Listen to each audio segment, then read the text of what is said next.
Namaskar. Hello and welcome to PGurus channel. Sensational doesn't even start to describe it.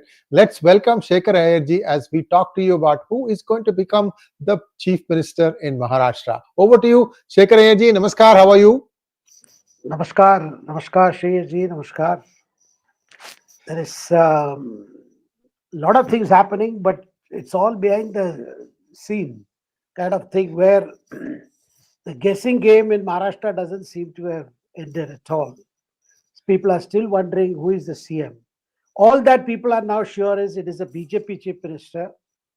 It will have two Deputy Chief Ministers. But a lot of focus today was on Eknath Shinde, who had left Mumbai yesterday and gone to his village. And he's supposed to be in a state of incommunication or being incommunicado, because whenever he has to take hard decisions, he apparently goes to his village in Satara. And then after a lot of churning, then he comes out with the decision. And some of his party MPs are saying that it can be a very big decision. But what do we know is definitely Eknath Shinde is rather not very happy that his request for continuation of his term was not accepted by BJP, number one. Number two, he probably wanted his son to join the government as Deputy CM. After coming to know who could be the CM of from the BJP side. And number three is he wanted some good portfolios to be given to his party. Malaidar. No, not just Malaidar, but Vajandar also. Because so portfolios like home, Malaidar, because Malaidar you'll have to share with Ajit Pawar also. That is, some of the portfolios sort of revenue, public works department, urban development. Well, Malaidar and Ujandar, both are issues in this game that's going on. But at the same time, I can see one thing. There is anxiety to show that nothing has yet gone out of control. We are still in the talks. We are still in the process of trying to sort out matters. That message is also being given by others. But one thing is clear. Eknath Shinde is upset. Upset because probably when he got to know who could be from the BJP side and not essentially Devendra Fadnavis. Because he had apparently no problems working under Devendra Fadnavis as Deputy CM if Devendra Fadnavis was their choice. Somewhere along there is a feeling that the BJP could go for a fresh face, taking into account the social calculations and the political calculations and arithmetic that gave them this kind of fantastic verdict. Is Eknath Shinde worried that it could be a Maratha leader from BJP? Could be perhaps very young. Somebody new, because Prime Minister is known to pick up people to see that there is a generational change when you have this kind of mandate. Because this kind of mandate is difficult to come by. And with this kind of strike rate, almost 90% strike rate, I mean, just few seats short of halfway mark, 132. Halfway mark is 145. They contested at 149 seats. So everybody is wondering who is the choice of the Prime Minister. Because if it was Devendra Fadnavis, should it have dragged such a long time? Because even Ajit Pawar today also said it will be a BJP CM with two deputy CMs. This is what he said. And then even the buzz was, it can happen for around 5th. We suddenly saw in the evening, Maharashtra BJP President Chandrasekhar Bavankulé himself announcing it will be December 5th. The swearing-in ceremony will be in the Azad Maidan grounds in Mumbai, in an open air kind of thing, where the new Chief Minister will be administered oath of office. Sir. Sir, I am reminded of a wedding where the date has been fixed, but not the groom, sir. Yes, it's very much like that. Because The bride is only one, the chair, and bridegrooms are many. And this cannot be swine or kind, where you can ask legislators to elect or anything, because there is a dynamics between the parties, between the major party and others. In the meantime, what we are seeing is the opposition, whether it is Congress party or Sharad Pawar's party, and or Uddhav Thackeray's Shiv Sena, they are getting very frantic to start a narrative that this whole mandate that MahaYuti has got is questionable. How can people change their minds? For the last 3-4 days, there has been one Baba Azab who has been on kind of a fast. He is 96-year-old. He has been raising the very things which the Congress party has been saying. Openly anti-Modi, anti-BJP, but he's considered a venerated figure. And these people have been rushing to him. Even Ajit Pawar went to him in Pune. And he ended his fast today. And he has promised to start a bigger campaign. And the idea is somehow try to whip up a mood against the mandate, to show that the people are not accepting this mandate because they suspect irregularities. Because election commission's initial polling figures and final figures had a gap, huge gap. And they have managed to get election commissioners like 𝙒𝙭 Qureshi to say that no, this is a serious thing, needs to be probed. So there is one attempt from that side, and this delay, of course, the delay itself is not new, because the Maha Vikas Aghadi had taken 2 weeks after the publication of results. This is not a strange thing in Maharashtra. Whenever they have a coalition government, it takes a long time, and the tactics is always to tire the other side down. You prolong it such a way that there is a fatigue sets in. But here, sir, some new names were floated. So you had the Minister of Civil Aviation, Mr. Mohol. He had to issue a clarification saying, don't mention my name. He's a Maratha leader. He's elected from Pune. He said, don't mention my name. Apparently, the social media is full of speculation. Who could be that? If it is not Fadnavis, who could it be? But and somewhere along, sir, it appears Eknath Shinde probably wanted his son to be in, if it is not Fadnavis as CM. He would rather like to stay out. But today there was speculation that will Eknath Shinde try to take a decision? Would he go to an extreme position, say that rather they would support from outside rather than join the government?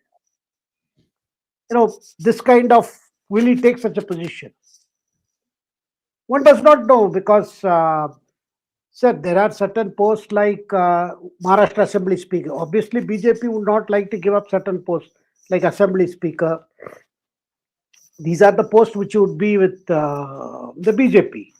But this has taken a long time, and so the MahaYuti is racing against time, I say, because the longer it takes, longer this opposition campaign is stepping up about the very nature of the mandate,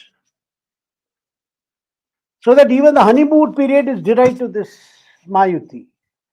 And then as soon as they get into office, there are street agitations. Well, this is the strategy decided in Congress Working Committee, but where I am told this whole idea of blaming the EVM was not accepted by many leaders.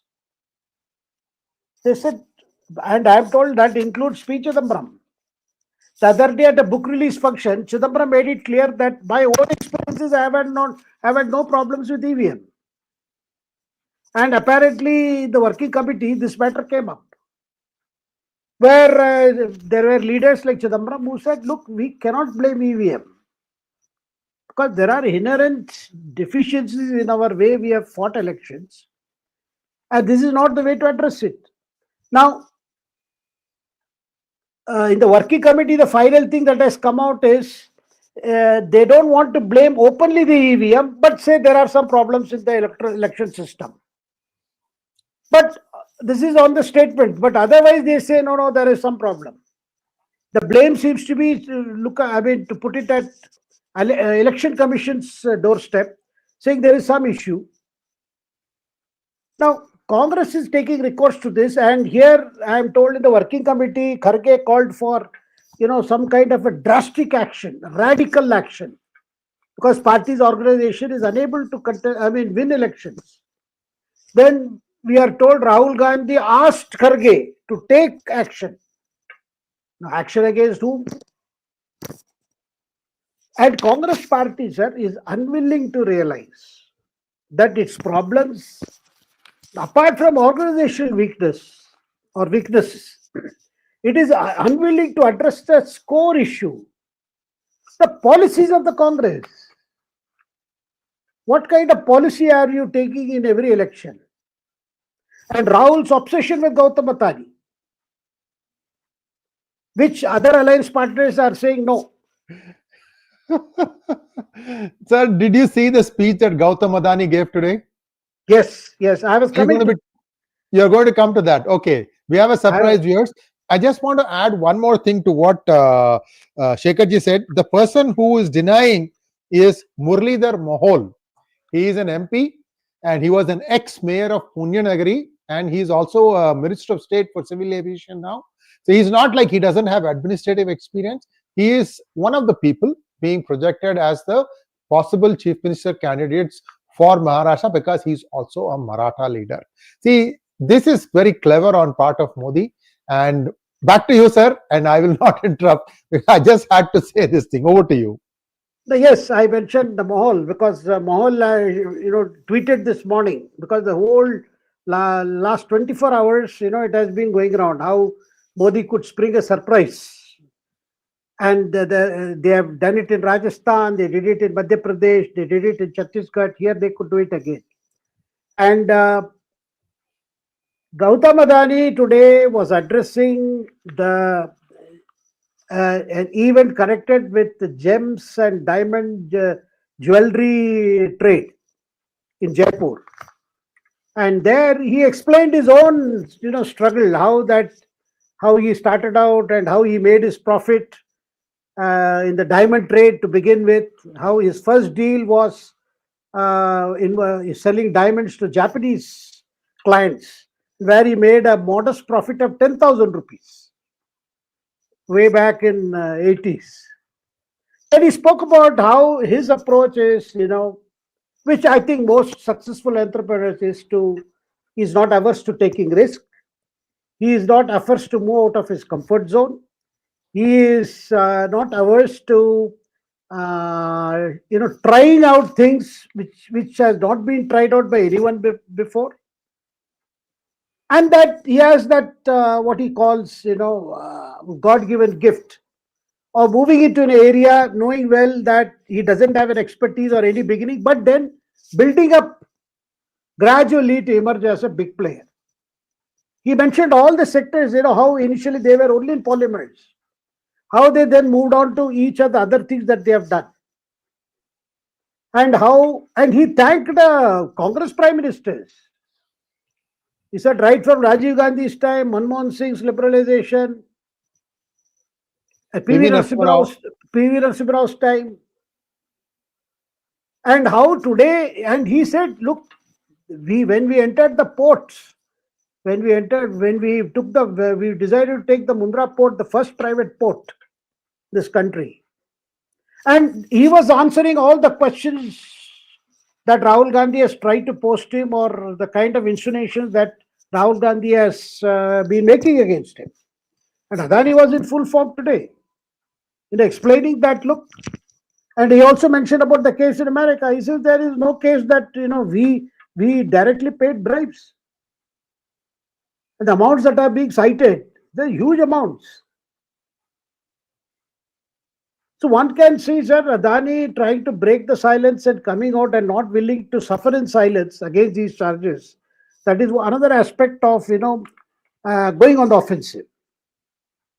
And he appeared that he knew what you, and he mentioned about Hindenburg report. And then he acknowledged that he does face international competition, he does face international rivals because his operations are internal. He mentioned about all the areas that they have moved internationally and how every time when they are doing big international operations, they depend on capital from abroad, and how there are business rivalry or rivals who are keen to thwart his attempts, just as in any business would see. Sir, but coming to Maharashtra part, I think it is very essential that things are sorted out faster. Otherwise, it's going to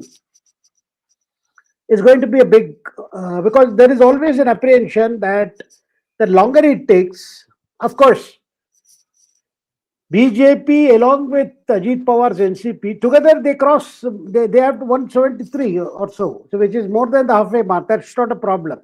But I can say one thing, that they are very keen to get Shinde on board. Even the fact that they have postponed, given such a long time till December 5th, is to allow negotiations to proceed, so that Shinde is not, Shinde does not see a situation where he has to stay out. But that's a situation they want to avoid. I can see that. That's why this long, the long rope they are giving themselves, or the long time they are taking, because they don't want anything to be done in a hurry and then it appears that there is a big problem with MahaYuti.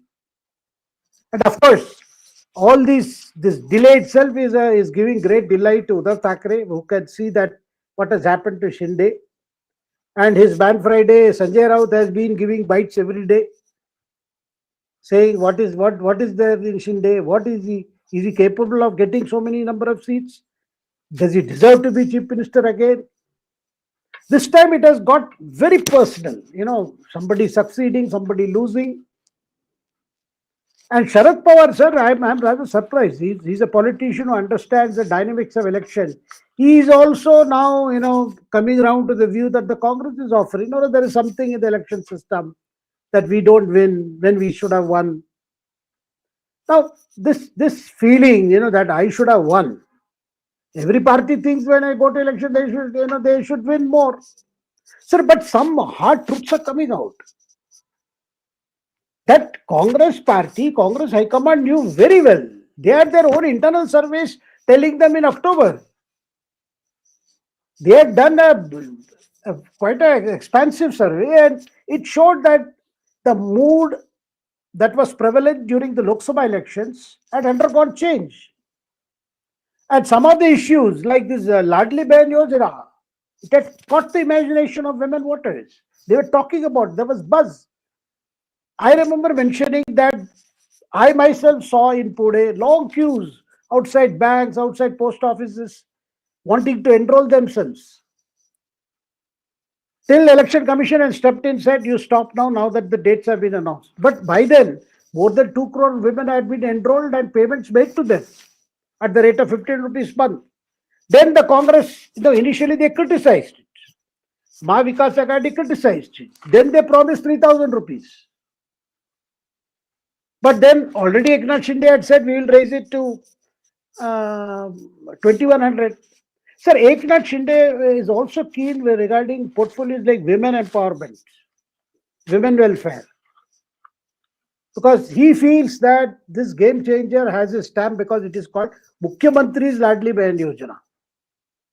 Though it was a cabinet decision, he feels, and one cannot deny the credit to Eknath Shinde also, because when the MahaYuti projected itself, 3 faces were prominent, of which 2 were Maratha faces.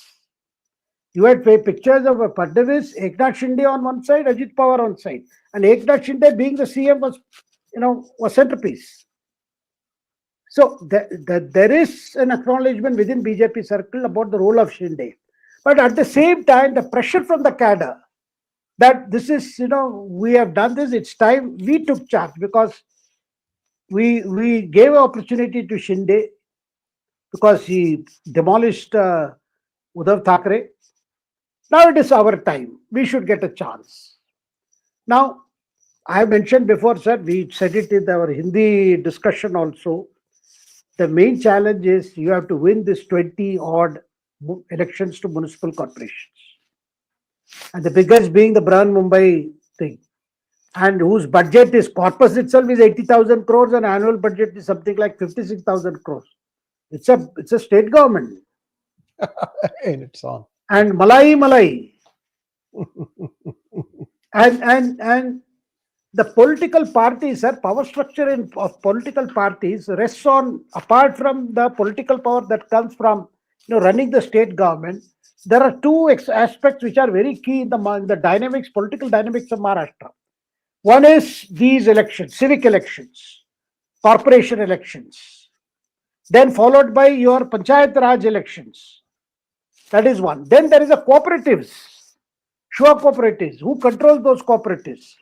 During Fadnavis' first tenure, there were changes in that act so that more and fresh people could contest election and a time limit was fixed. Otherwise, these were under control of people who owed allegiance to either Sharad Pawar's party or the Congress party.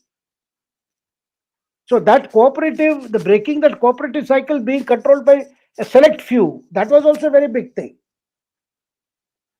So these are, there are certain political structure which on the face of it do not appear to be so important. But definitely winning these elections are important, and if MahaYuti stays together, ek hai to safe hai, it will apply now onwards in order to win the civic elections, and possibly later even other elections will take place. Sir. Viewers, it is believed that Congress's database about elections, the research to a ground level up to even probably a village, all that stuff, it is believed is in Punyanagari, Pune. And this is essentially believed to be a bunch of people who quit Cambridge Analytica, and they are the ones who sit and crunch the numbers. And you have all these people like the Konugulu and Prashant Kishore, they come up with one-liners and they try to target their messaging to particular constituencies. It all comes down to this, viewers. It is time India started thinking with its head for votes, for many things. Don't think with your heart. I mean, this is a big failing. For example, Jharkhand, if Hemant Soren got sympathy vote because he was jailed, but what about the corruptions he has committed? Will the same thing repeat in Delhi tomorrow? Will Arvind Kejriwal also play the sympathy card? This guy is a master at all these things. Natwar Lal. So things have to change. You cannot see, because heart doesn't pay the bills. Heart doesn't produce electricity and give you power and AC, whatever. It is the head that has to do the job. Then why do you include heart in matters where the head needs to think? I'm asking a rhetorical question to all our viewers. Think about it. Sir, let's go to the next topic. Hindus in Bangladesh. Yeah. Sir, before that, I just want to add one thing. You mentioned about this Cambridge Analytica, people doing surveys.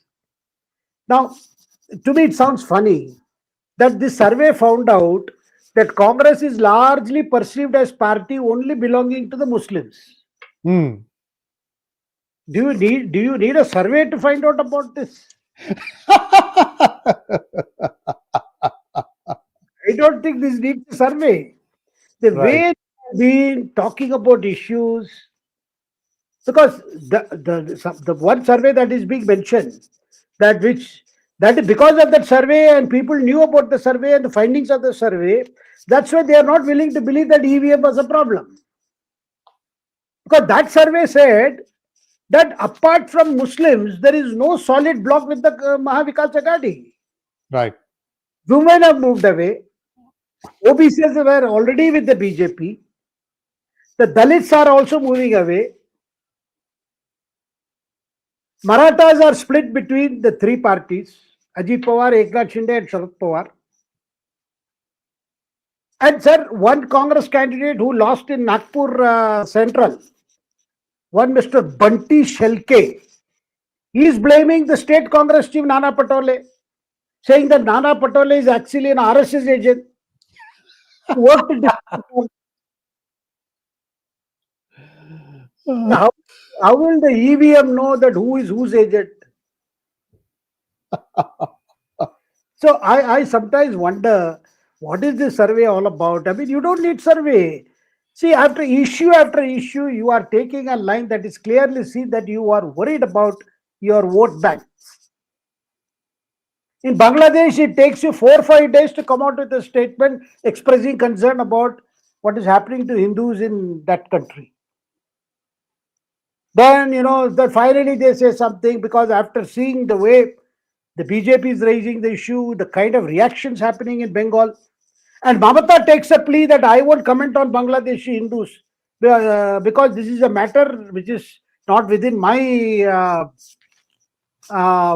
domain, because I am a state government. I had only a state government. Whatever center says, whatever MA, they know what to say. But sir, in streets of Calcutta, spontaneous protests are taking place as to what has happened there. There have been more than a dozen attacks, and they don't cease. And after arresting Swami Chinmay, they have arrested one more priest. Who took Another two. to him? Yeah. Yes. Yeah, I mean, this is going on there. Sir.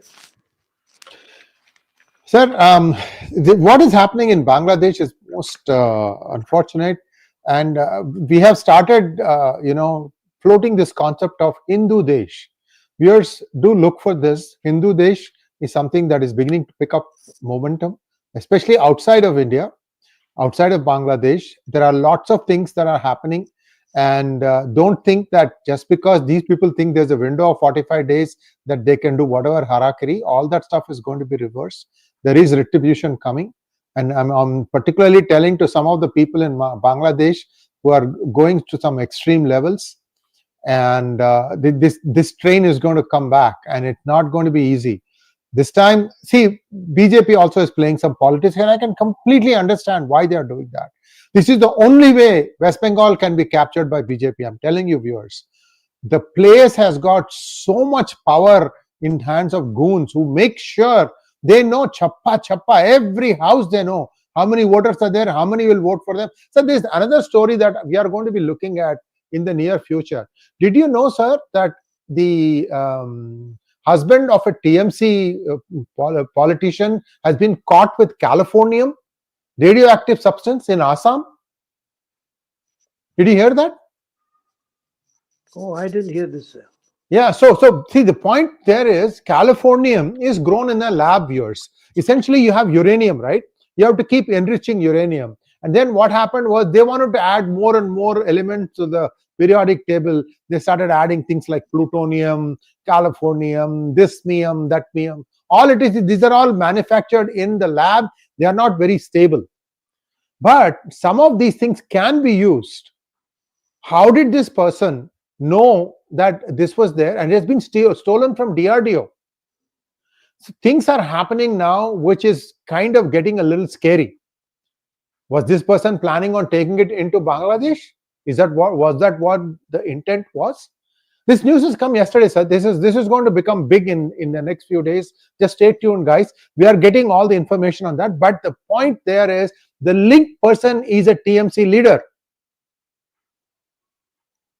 So this is serious. That's all I can say. So let's go to Sambhal's violent past. Sir, also, viewers, yeah. I want to add one more thing about this happenings in Bangladesh. The kind of reactions in West Bengal. Yeah. Mamata is avoiding any comment because she is worried again about her vote bank. If what she says about Bangladeshi Hindus, the plight of Bangladeshi issues, is misconstrued by the Muslims of West Bengal. But sir, people of West Bengal, people in Calcutta or Kolkata, they are beginning to realize. First time, people have been conditioned to think years of Marxist rule, and then followed by now this decade of Trinamool's misrule. They have been conditioned by all this, and then a culture has grown where it is, you are supposed to disapprove of the BJP brand of politics. But today they are realizing for the first time what is happening in Bangladesh is not an isolated thing or just something that's across the border. This because Bangladesh has seen the worst kind of atrocities during the 71 liberation struggle. And in 1947, memories of 1947 partition is very, very vivid in many people's mind. How women and children were subjected to all kinds of atrocities. Now they are fearing that given the demographic changes that have already taken place, what if such a thing happens? Already we saw during this Durga Puja, don't play loud music, don't have Chandi Pat, don't do this, don't do that. It's all game of numbers, demography. So long as their numbers have not reached a point, these extremists, fundamentalists, they then swear by the name of secularism, minority rights and all that. Once that minority becomes majority in a given area, then the things are different. This is happening. This is what is happening even in Europe. The very system with which they set foot there and to get a foothold, and that foothold becomes a stronghold. Then things begin to change in those localities. And that fear has come in West Bengal, sir, after seeing what is happening in Bangladesh. What if such thing starts happening in West Bengal? After a few years, maybe after 5 years or after a decade. Because it is only strategy which is working. That already you are seeing, sir, across the country, the kind of mood that is being built up by the religious leaders on the issue of Waqf property. I am mentioning this because this has something to do with what is happening in Sambhal. Somewhere along, the religious leaders, these ulemas, they have been using their Friday sermons to mobilize not only opinion among the within the community, but to make out, just as they had made out Citizenship Amendment Act, CAA Act as something to disenfranchise all Muslims. It was total bogus concept. A fear mongering was done, and you had people on the street in Shine Bagh and other places, in Bangalore, in Chennai, all over the country. This whole CIA business was complete false bogey. There is nothing, no question of anybody. It was only fast tracking certain categories of people who are forced to flee their country because of religious persecution. And those categories will be fast tracked in getting an Indian citizenship. That was all it was. But it was made out as if this will disenfranchise all who are already bona fide citizens of this country. So similarly, sir, about the Waqf bill, I mean, there is a lot of mobilization, and authorities all over the country will have to brace up for events like Sambhal. Now, it is another question, how this whole thing of, sir, Sambhal, I think we need to little dwell on the history of Sambhal. Sambhal is a Muslim-dominated area. It's a Muslim-dominated constituency in Western Uttar Pradesh. And Western Uttar Pradesh has always been sitting on a tinder box in all these matters, because there are areas where there are deep concentrations, and where this kind of issue, where it involves the religious identities, anything can happen. But since BJP's government in Uttar Pradesh and in Lucknow, and particularly after Yogi Adityanath, these mischievous elements have been keeping quiet because they are fearing retribution and strong action. So what happens now? We can debate that particular whether a lower court should have ex parte ordered a survey. And the basis of the year was filed by a petitioner saying, look, that Sambhal Masjid, the Jabba Masjid, it's a Shahi Jama Masjid, has a history dating back to Babur's time. Now, Babar got 3 masjids built.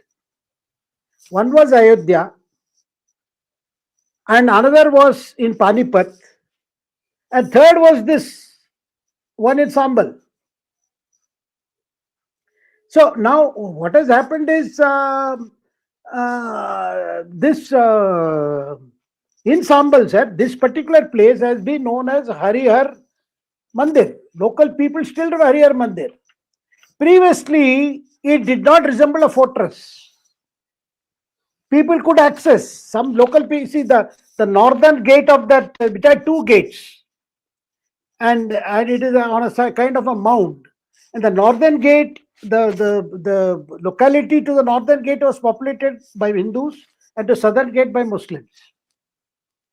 But its history is this, and this Sambhal Masjid has been built. It is around that period when even Babri Masjid was built. That is between 1526 and 1530. And here also, just as the Babri Masjid was built after demolishing the Ram temple by a general of Babur's army called 𝗤𝗙𝗻𝘂𝘁. Similarly, here also it was one Mir Hindu Beg who built the Sambhal Masjid in 1528. I mean, this is their history, which is associated with that place. So what I want to say is Sambhal, sir, it is made of white masonry. See, all subsequent Mughal structures were made with red stone, but this is with white masonry, and it was twice repaired, it seems, during Jahangir's time and as well as Shah Jahan times in 17th century. Now, some people think it belongs to Tughlaq-era monument rather than Babur's monument. Now, be that way. Now, a survey team goes on the basis of a court order, and the petition comes up on 19th, and immediately November 19th, and then the survey team goes. Of course, the question is being raised how the court post-haste appointed its own commissioner to go and conduct a preliminary survey. Now, this preliminary, ever since the question about the Places of Worship Act of 1991, which forbids opening up any structures, whether it is religious structures, the status of those religious structures or the character of those religious structures before 1947 or as it existed in 1942 should be preserved. No need to go into that. This was the judgment.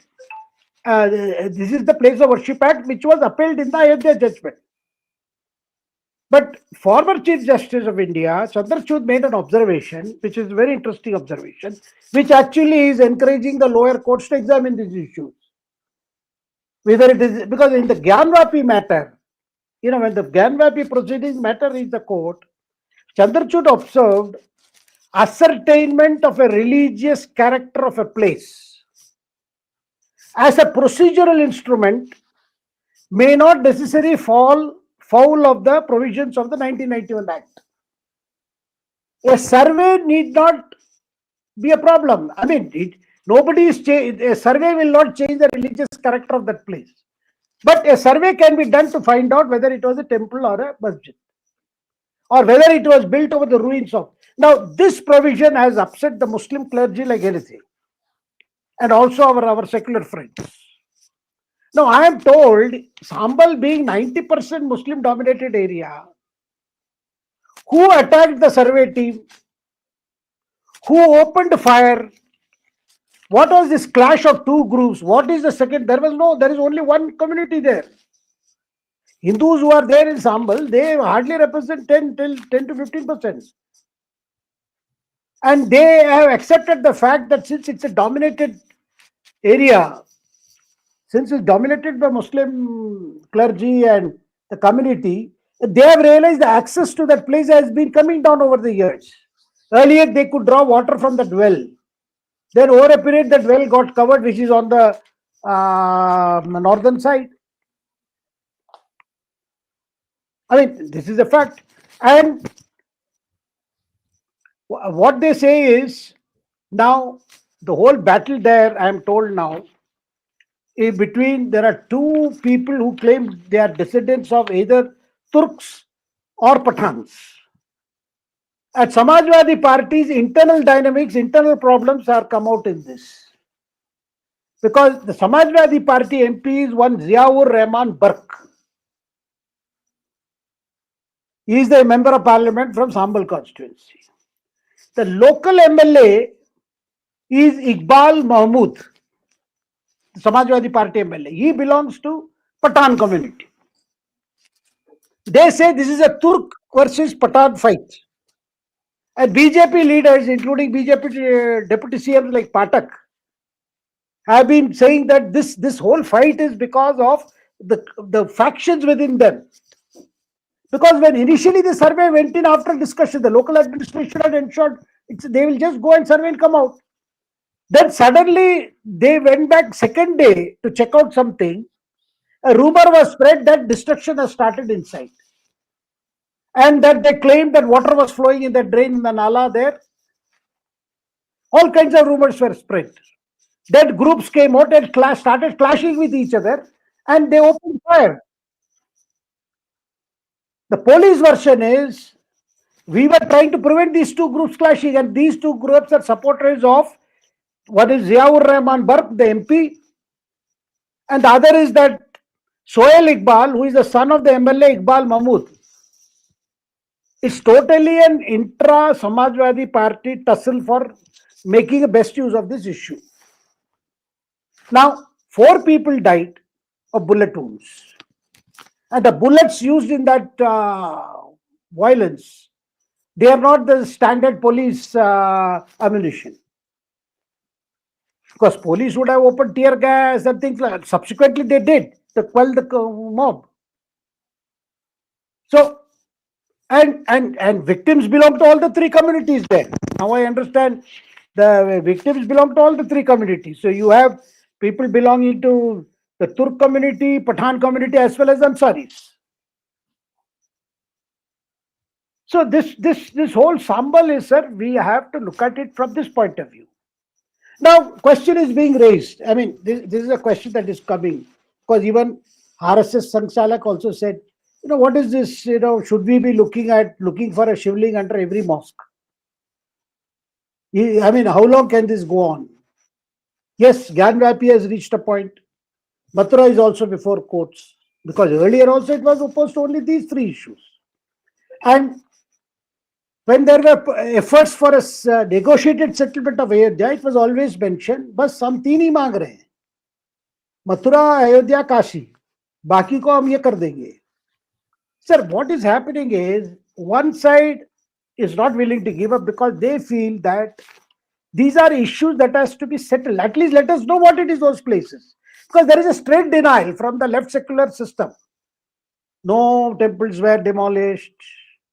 This whole thing is humbug. Nothing is there.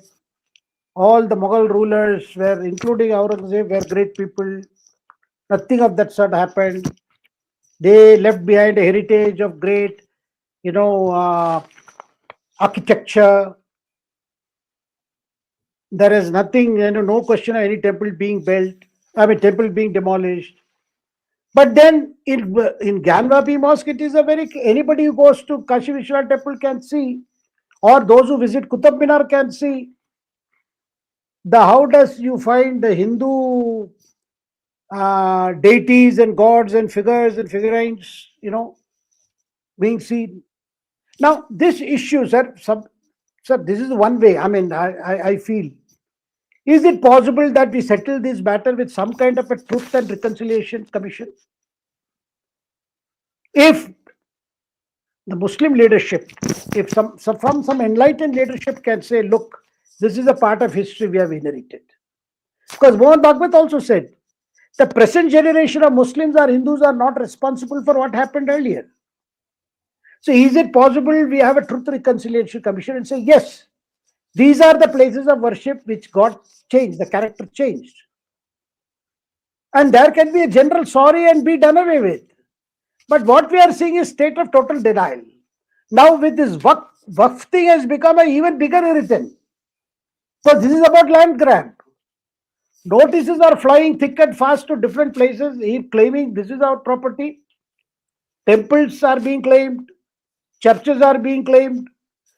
Farmers' lands are being claimed. Now, Waqf bill looks like it will get delayed. It was supposed to be passed winter session. This coming week, it's possible that government may move a motion in the parliament to seek extension of the joint parliamentary committee which examined the bill. The opposition tactics was, we'll study the bill, give suggestions, but now they want to oppose it totally. Because they are now completely bound by the sentiments that the Muslim religious leaders have enforced on the community, because this is nothing to do with welfare of the poor Muslims. It's the people who so-called manage these Waqf committees in several states. And somebody was joking the other day, the number of the acres and the area claimed by these Waqf property is almost equal to the whole total area of geographical area of Pakistan. So I think this may get delayed, but in the meantime, the build-up is going on to build up the mood against this bill. But equally determined is our Prime Minister. Prime Minister said, people who are swearing by the name of Constitution, Dr. B.R. Ambedkar's Constitution, he said Waqf is not mentioned in the Constitution. How did substitute come? And even in 2014, just before the general elections, which brought Prime Minister Modi to power for the first time, some order was passed to even Delhi, in and around Delhi, that a lot of property was made into Waqf property. This is a ticking time bomb, sir. But unfortunately, it involves very sensitive Hindu-Muslim community relations. So these will have to be handled with very care, because everybody realizes at a time we are talking of a booming India, at a time we are talking of 𝗒𝙬𝙤𝙬 Bharat, can we allow a situation? But at the same time, some of the historical wrongs will have to be righted, will have to be corrected. Sir. Thank you so much, Sridharji. Thank you so much, Shekhar-ji. Sorry about that. One thing that keeps coming to my mind is 2 or 3 things that the Modi government has hesitated is actually going to work counter. See, people are not looking at the fact that India's growth has fallen in the last quarter from 7 point something to 5.4%. It's a fairly big steep fall. And this is there is continuity, there is growth. Then why is the economy growing at a lower pace?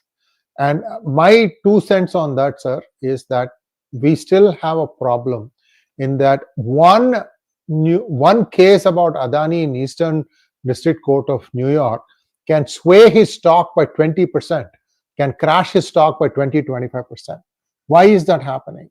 Why aren't the pink newspapers, that is the financial dailies, looking at the financials of Adani companies and saying that this is not going to hurt the bottom line, if that is true? So what I'm saying is there is no credibility in the market about what people write. And people like me who are telling the truth, we get, all kinds of crap. And sometimes I feel, why am I doing all this? See, stock market is where you need to find, 70,000 startups are claimed by the Indian government that are now in vogue in India. 70,000. Where are they going to get the funding, sir? Initial funding can be given by early investors. For their growth, for their prosperity, they need the stock market to be open to allow for accurate price discovery. You think the foreign investors are looking at this Waqf problem that the Modi government is unable to, get something passed? Because what is the guarantee tomorrow one company comes and buys some land, and then it is told that this is all Waqf property, you cannot use it anymore. And then people start agitating. You already saw cases where in Tamil Nadu we have seen apple factories being attacked. It happened in Karnataka also. Sir, what I'm trying to say is there are some things where Modi has to be decisive. And there are some things where you can say, okay, for political considerations, we can let this thing slide. CAA, for example, I can understand why it got slid for 4 years, because the affected party was very small, 31,000.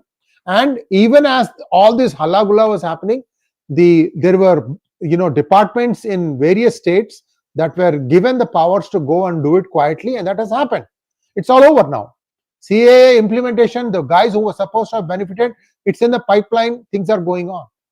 But my take is this Waqf Act is not amendment, sir, it has to go. This is just arbitrary. People are just openly saying something, because unless you abolish Waqf Act, sorry, your growth is already slowing down. FII, the big money is not going to come to India, sir. You think about China or Vietnam, which are the China companies can just uproot their factories brick by brick, drive across into Vietnam and set it up again. That is your competition. Are you going to still say, oh, no, we have work properties, we have these disputes? I mean, somewhere you have to put your foot down. I just feel this is, from a business point of view, things like this are extremely important, that stock markets be made very, very transparent, and that things like this Waqf Act, which is totally unreasonable. Nobody will invest in any property, sir. We are all in a Brahm, Maya. Tomorrow your house could be under Waqf claim, sir. This is just nonsense. So this is my 2 cents. I'm really, really afraid for the future of India. Next one, please. Sir, please, can we go to questions now, sir? We have already taken 51 minutes. We have a few questions that we would like to have you address. Yeah. Thank you, Krishna Kishore, for becoming YouTube member. Krishna Kishore wants to know, why does Modi ji not show iron hand either on Pakistan or Bangladesh? Sir, Pakistan, we have seen, the last, how we saw Balakot, we saw subsequent to that, but people can still stay. That has not acted as a deterrent to prevent whatever is happening in the valley or even in Jammu. That somehow the terrorism continues, the cross-border thing. But then Pakistan also realizing the high price that they are paying, that the ties can never normalize so long as this goes on. That is one part. Now, Bangladesh is a very, very, it's like, there is a Tamil saying that, the calf that you rear becomes a bull and then attacks you. The Valarna Madu Marmela Panjakis, India played a big role in the liberation of East Pakistan from the clutches of Pakistan military atrocities. That is how Bangladesh was born. And entirely Mukti Bahani, the liberation fighters, were trained by India, and that is how in the 1971 war, all the West Pakistan perpetrators, West Pakistani perpetrators, were driven out from that country, and Bangladesh was born. Sonar Bangla was born. But unfortunately, within few years, it was born in 71, but in 75 itself, they assassinated their very father of Bangladesh, Sheikh Mujibur Rahman. And Sheikh Hasina escaped because she was not in the country, she and her sister. Now, subsequent to that, there has been a lot of economic stability in Bangladesh under Sheikh Hasina's rule. Though there were questions about what kind of space the opposition had. But similarly, when the Begum Khalida Zia's government was there, Awami League had similar problems in its ability to function as an opposition party. So Bangladesh had this problem, because even the 71 uprising was because the Pakistan authorities sitting in Islamabad refused to recognize the local election in which Awami League had won, the provincial elections. That is how the whole thing, the crackdown started. The crackdown ordered by Pakistan military general, martial law administrator Yaqub Khan, started because of that. And it also showed what President 𝗖𝙧 𝗫𝙧 used to tell me. Once 𝗖𝙧 asked me, 𝗖𝙧 𝗫𝙧, he asked me, what is uniting? Is it language or religion? And if one were to think that it is religion that unites, then his poser to me was, how did two Pakistans, one on the east and on the west, united by religion, because they were born on the basis of religious categorization, and then they became so difficult because the language played a part. West Pakistan, where the government, their federal government was concentrated, wanted to impose Urdu on Bangla-loving people of East Pakistan. It is the love of Bangla, that is how it became Bangladesh. So there is a history there, but what is happening now is, I have been saying from the beginning, this whole thing about getting Sheikh Hasina to leave.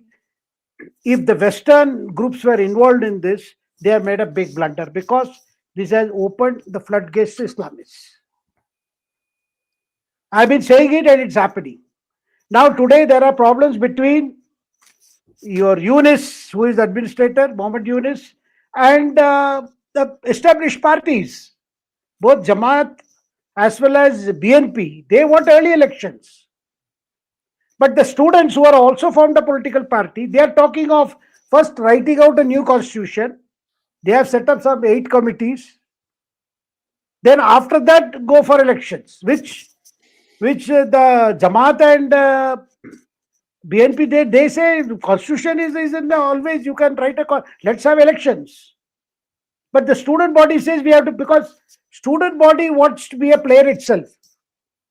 They feel people have seen Awami League rule, people have seen BNP rule.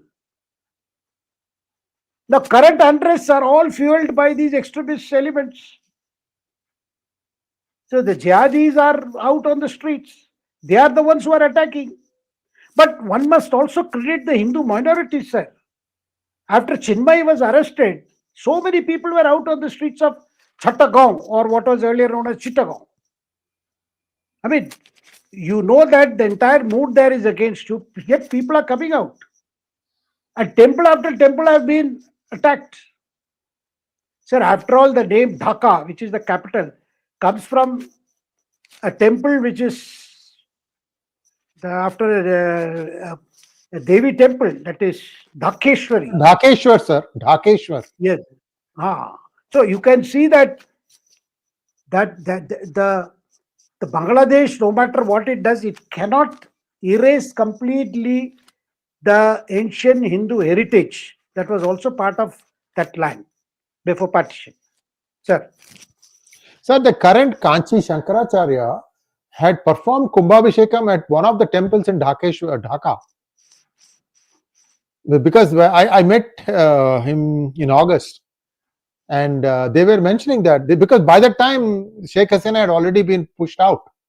So they were thinking, how come this place was so calm? So viewers, And there are... Go ahead, sir. Our Prime Minister, when he visited Bangladesh, he had gone to this 𝗤𝙗𝑒shwari temple. He had offered prayers. Yes. It's a 𝗤𝙗𝑒shwari is actually a kind of a Durga. It's a Kali Durga avatar temple.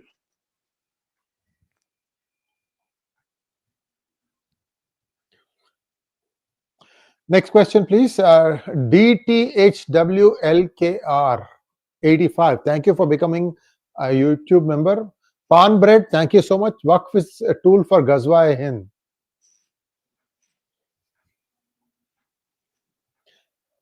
Sir? Well, these are all the way the Waqf issue is becoming.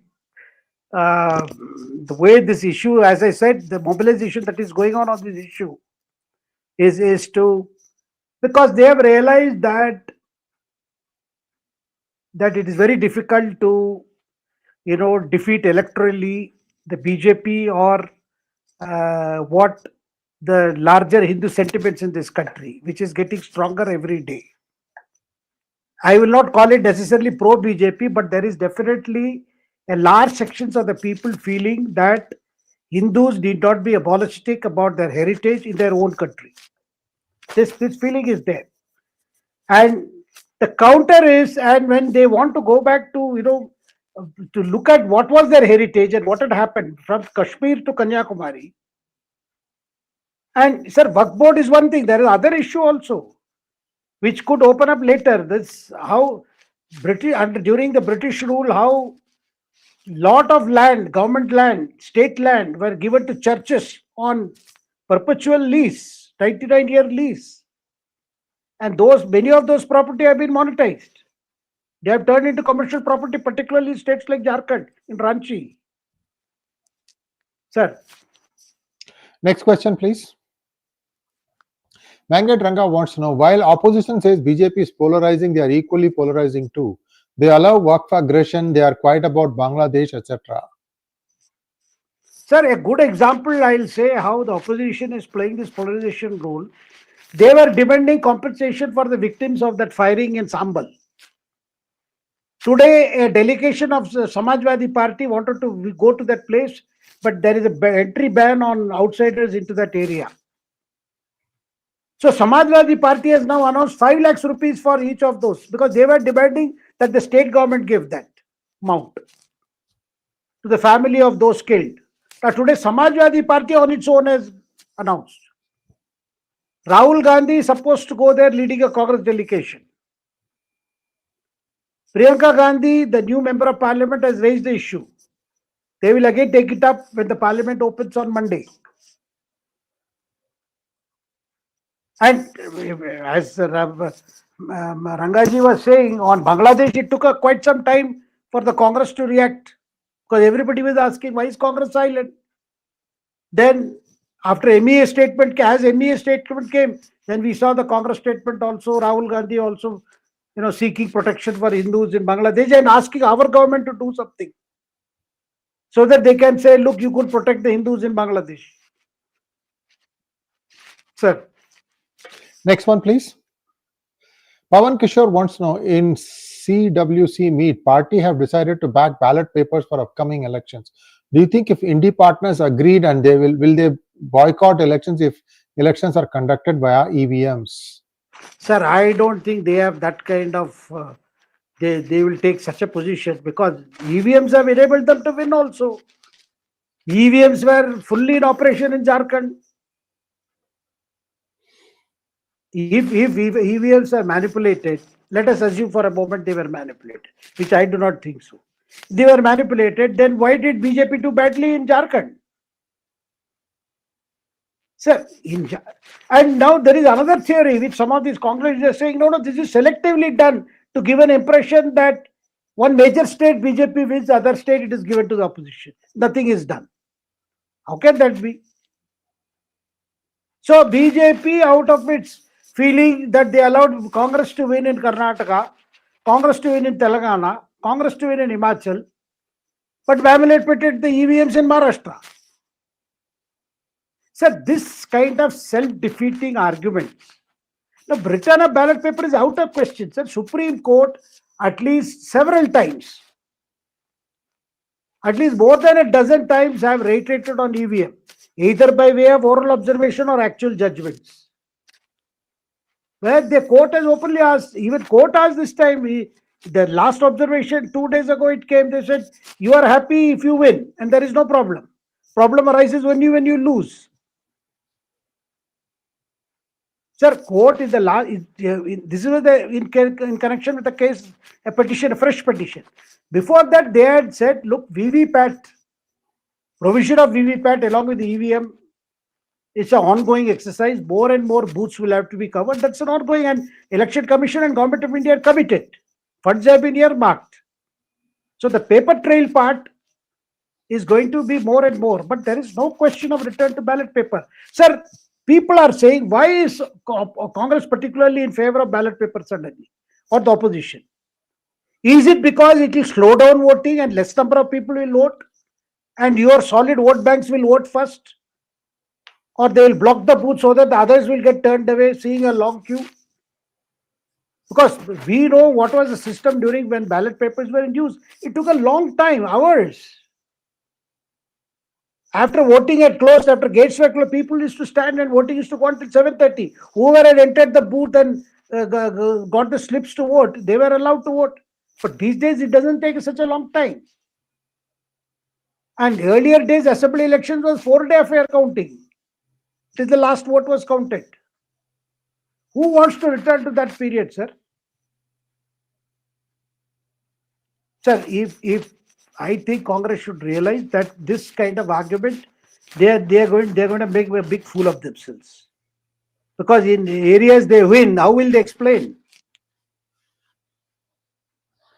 And EVMs are not built on artificial intelligence, that they will decide that Congress should win in Karnataka, Congress should win in Himachal, or you can program it such a way.